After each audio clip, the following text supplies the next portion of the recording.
Hello बच्चों, चलिए प्रश्न पढ़ते हैं। प्रश्न दिया कि निम्न में से कौन सा कथन आणविक क्रिस्टलों के बारे में सही नहीं है। पहला है कि वे सामान्य रूप से मृदु व आसानी से संपीड्य होते हैं, आणविक ठोसों के बारे में। दूसरा ये कि वे विद्युत के सुचालक होते हैं क्योंकि इलेक्ट्रॉन आबंधों में विस्थानीकृत होते हैं। तीसरा कि उनके गलनांक व क्वथनांक निम्न होते हैं। और चौथा कि ये ध्रुवीय या अध्रुवीय हो सकते हैं। तो सबसे पहले बात करें अगर इस प्रश्न में मुख्य अवधारणा की, तो देखो क्या होगी मुख्य अवधारणा जो इस प्रश्न में होगी वो होगी आणविक ठोस के गुण। आणविक ठोसों के गुण, ठोसों के गुण।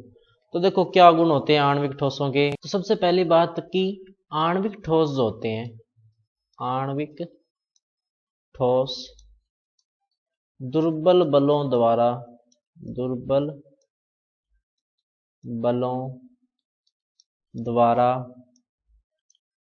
बंधे होते हैं।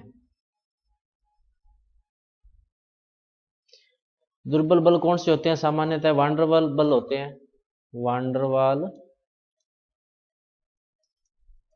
बल। दूसरा जो इसमें आता है वो ये आता है कि ये दुर्बल बलों के कारण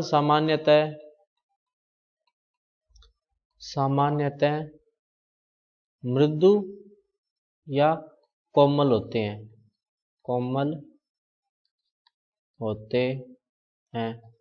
तीसरा जिसमें गुण आता है कि ये विद्युत धारा का चालन नहीं करते, विद्युत धारा का चालन नहीं करते हैं। अगर और इसके अलावा अगर अपने बात करें तो ये जो है वो आसानी से संपीड्य होते हैं, आसानी से संपीड्य होते हैं, पीड्य होते हैं।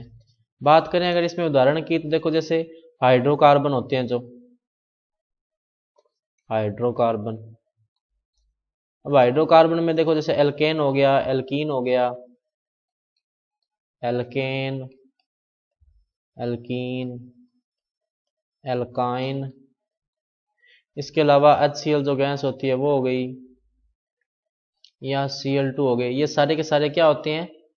आणविक क्रिस्टल होते हैं। तो देखो इसमें सही विकल्प कौन सा होगा कि ये सामान्य रूप से मृदु व आसानी से संपीड़ित होते हैं। तो ये कथन क्या है? सही है। ये विद्युत के सुचालक होते हैं, नहीं, ये क्या होते हैं? विद्युत के कुचालक होते हैं। तो अपना विकल्प, सही विकल्प कौन सा होगा? विकल्प नंबर बी। तीसरा के गलनांक और क्वथनांक निम्न होते हैं। निश्चित रूप से इनके गलनांक और क्वथनांक क्या होते हैं? कम होते हैं क्योंकि दुर्बल वांडरवाल बल होते हैं। और चौथा क्या है कि ध्रुवीय और अध्रुवीय, बिल्कुल ध्रुवीय और अध्रुवीय दोनों हो सकते हैं। देखो ये HCl क्या है? ध्रुवीय, और एल्केन हो गया, एल्कीन हो गया, एल्काइन हो गया, ये क्या होते हैं? अध्रुवीय। तो बच्चों ये था आपका उत्तर। मैं आशा करता हूँ आपको समझ में आया होगा। धन्यवाद।